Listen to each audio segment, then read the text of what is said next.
So talk about that. Talk about the impact that's going to have on that. Because we need our audience to understand that this decision is not talking about rounding up wild animals or deer hunting season. This decision is saying that people, human beings, don't have a right to fall asleep. Yeah, it's really disturbing to think about it that way, and that's a correct way to think about it. I suppose if people want to invest money in the U.S., it might be wise to invest money in the people who build and operate prisons, the Corrections Corporation of America. That might be a good place to invest money. The fundamental problem, of course, is capitalism. That's right. And until we start to have an economy that meets people's needs rather than creates profits, we won't be solving the homelessness problem. But it's not new. People have been thinking about, talking about it, writing and acting on this problem for thousands of years. In the United States, which isn't thousands of years old, of course, we've had waves of homelessness after every war. After the Civil War, there were thousands and thousands of people who wandered around the country looking for a place to live because they couldn't find one. Thousands. After World War I, most people remember hearing about hobos. Right.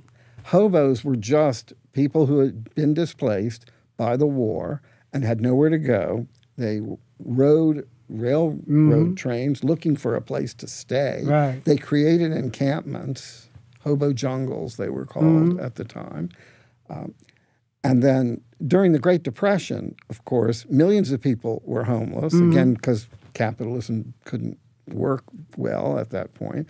And there was homelessness everywhere. In Baltimore, 20,000 people gathered in front of City Hall in 1933 during the Great Depression, demanding a place to live.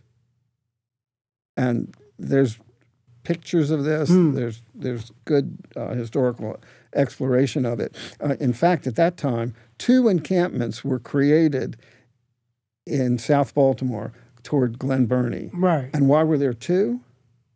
Well, there was one for white people and one for African American people. They were segregated. Segregated homeless camps. Yeah. And the white one, the people there were given places to live.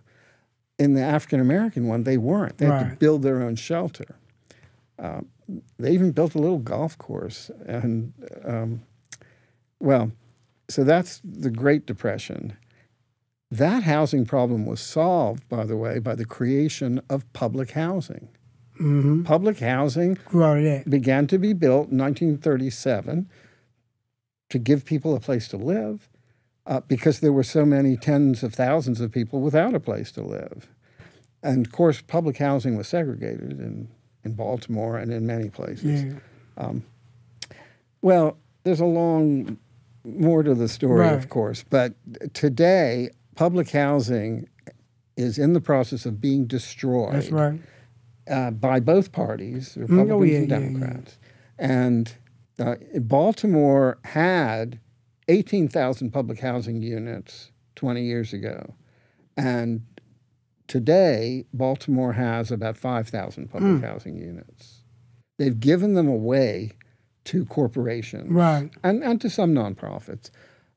They've taken away the rights of the people who lived in public housing. And until we restore public housing, Nixon administration created something called the Section 8 program. People have heard of that. Well, it was the privatization of public housing and the creation of profits for the people who owned the buildings, Right, because in D.C. they call it a voucher system. Yes. Right, yes. But your analysis is correct as to who profit from the voucher system. Right.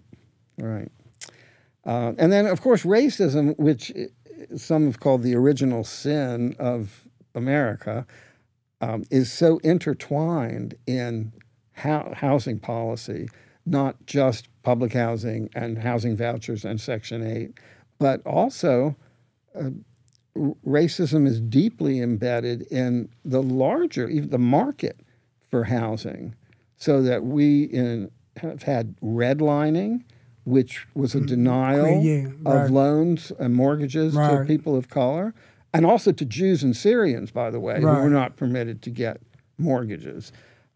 We had restrictive covenants, and I've seen some of these documents, like I've seen the one from Northwood, which is part of Northeast Baltimore, and when you buy a house there, and it may still be in the mortgage, you have to agree not to sell that house to a person of color. This is true all around the country. In 1948, the Supreme Court ruled that that was illegal in the Kramer case. But in any event.